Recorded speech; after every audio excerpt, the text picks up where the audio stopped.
le terrain parce que les Français n'ont pas compris ce que c'était que la guérilla. Durant 5 ans, l'émir à la tête d'une cavalerie légère affronte les troupes françaises armées d'artillerie lourde. Il leur tient tête et remporte plusieurs victoires. Les généraux français finissent par signer avec lui une trêve et lui reconnaissent une autorité sur tout l'ouest du pays. L'émir en profite alors pour jeter les bases d'un véritable État moderne. Il bat sa propre monnaie et se dote d'une capitale.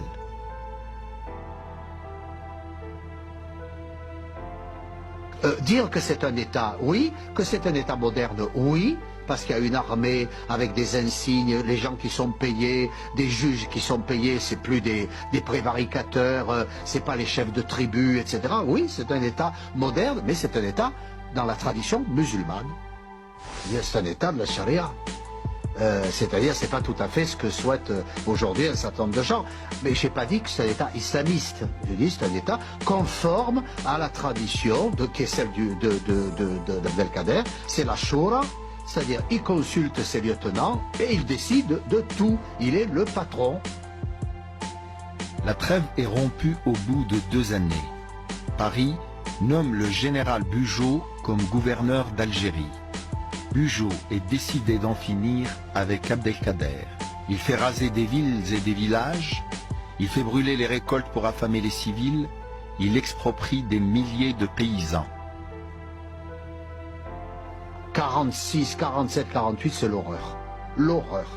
Il faut vraiment se rendre compte des deux côtés d'ailleurs, parce qu'il y a des massacres des deux côtés, mais c'est pas. Mais vous imaginez ce que c'était les blessures à cette époque-là. Il y a le choléra, il y a la sécheresse, il y a les sauterelles, il y a des pluies diluviennes qui suivent la sécheresse. Lors de le Sidi Ibrahim en particulier, pendant 8 jours, il ne s'arrête pas de pleuvoir, il n'y a plus rien qui marche, les chevaux ne peuvent plus marcher. L'émir tente alors de soulever les différentes régions d'Algérie, mais le rapport de force militaire est trop inégal. Confronté à une armée française forte de 100 000 hommes, il est contraint de se réfugier au Maroc. La France fait aussitôt pression sur le roi, qui déclare l'émir hors la loi dans son royaume. Traqué par les Marocains, abandonné par des tribus épuisées, confronté à une armée coloniale qui ne recule devant rien, l'émir dépose les armes en 1847. En échange, la France lui assure qu'il sera exilé en Égypte ou en Palestine. Je me suis engueulé, pour parler franc, quelquefois avec de jeunes Algériens qui ont dit Abdelkader il s'est rendu, il avait qu'à mourir, etc. Ce sont des jeunes arrogants qui ne savent pas ce que ça veut dire 17 ans de guerre contre l'armée la plus forte du monde. Dans des conditions que j'ai dit tout à l'heure d'horreur absolue. Non, Kader ne s'est rendu qu'après avoir consulté Dieu, largement, consulté ses lieutenants aussi, hein, toujours la Shura. Il conçoit sa reddition que comme le dernier service qu'il peut rendre au peuple algérien. Pour l'histoire officielle algérienne, la vie de l'émir s'arrête la veille de sa reddition. Moi, je tenais à savoir si l'émir avait eu une vie après l'Algérie. Au lieu d'être convoyé en Égypte ou en Palestine, l'émir est emprisonné avec les siens à Toulon. De là, il est transféré à Pau et enfin à Amboise. Voici le château dont parlait mon grand-père. En fait, c'est une forteresse qui servait de prison d'État. Je me suis retrouvé à Amboise par un jour d'hiver où la Loire charriait la mélancolie et l'austérité du monde. On s'imagine le choc qu'ont pu ressentir ici les proches de l'émir qui avaient passé toute leur vie sous les tentes au milieu des immenses plaines d'Algérie. L'émir vit avec sa famille sous étroite surveillance et dans un grand dénuement. Il confie à son grand ami, Monseigneur Dupuche, l'ancien archevêque d'Alger: « Tu me vois vivant et pourtant je suis mort. » Le froid, le sentiment d'exil, l'amertume ressentie face au manque de parole des autorités françaises lui minent profondément le moral.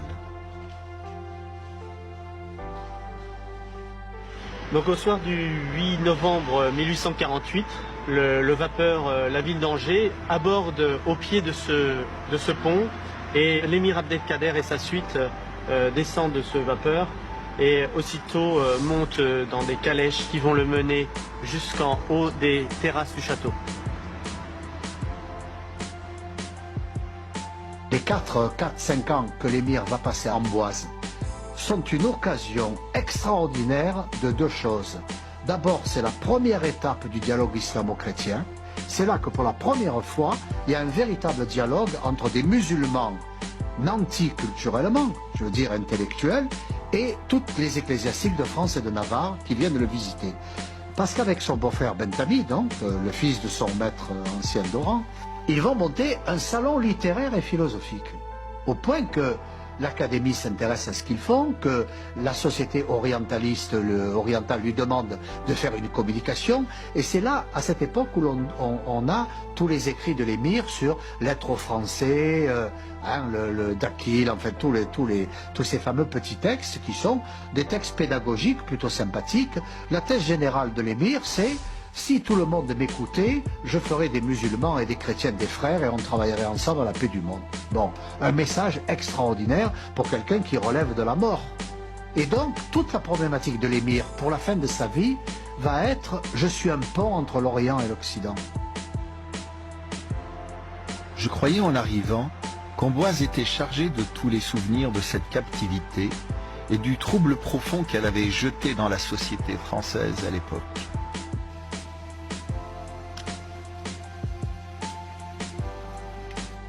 Le château conserve un souvenir de toutes les figures qui ont passé une nuit ou une heure. Mais de la présence de l'émir, il ne subsiste que cette gravure. C'est une photocopie. Qu'est-ce qui reste comme trace de l'émir Abdelkader au château d'Amboise?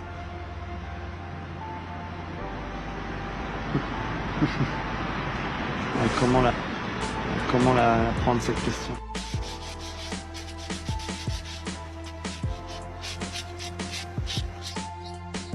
5 membres de la famille de l'émir sont morts de froid et de maladie durant cette captivité. Ce minaret qui marquait leur cimetière était surmonté d'un croissant doré. Durant l'occupation, les Allemands ont pris le symbole pour de l'or et l'ont dérobé. L'émir va séjourner un peu plus de 4 ans, de novembre 1848 à décembre 1852. Et quelques semaines auparavant, il reçoit la visite du prince-président Louis-Napoléon Bonaparte, qui vient lui signifier sa libération, et c'est le 16 octobre 1852.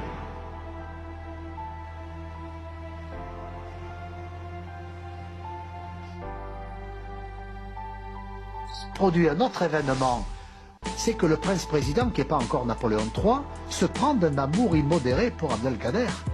À tel point que lui va mettre alors en pièces tout le système et va organiser le rapatriement de l'émir en Orient. Je dis bien le rapatriement, car il ne faut jamais oublier que la famille de l'émir était venue du Hejaz et que l'exil occidental devient le retour en Orient pour l'émir. Si pour les Algériens la vie de l'émir s'arrête avant la reddition, pour les Français elle s'arrête à sa libération par Napoléon III. On passe sous silence la moitié de sa vie, 28 années passées à Damas.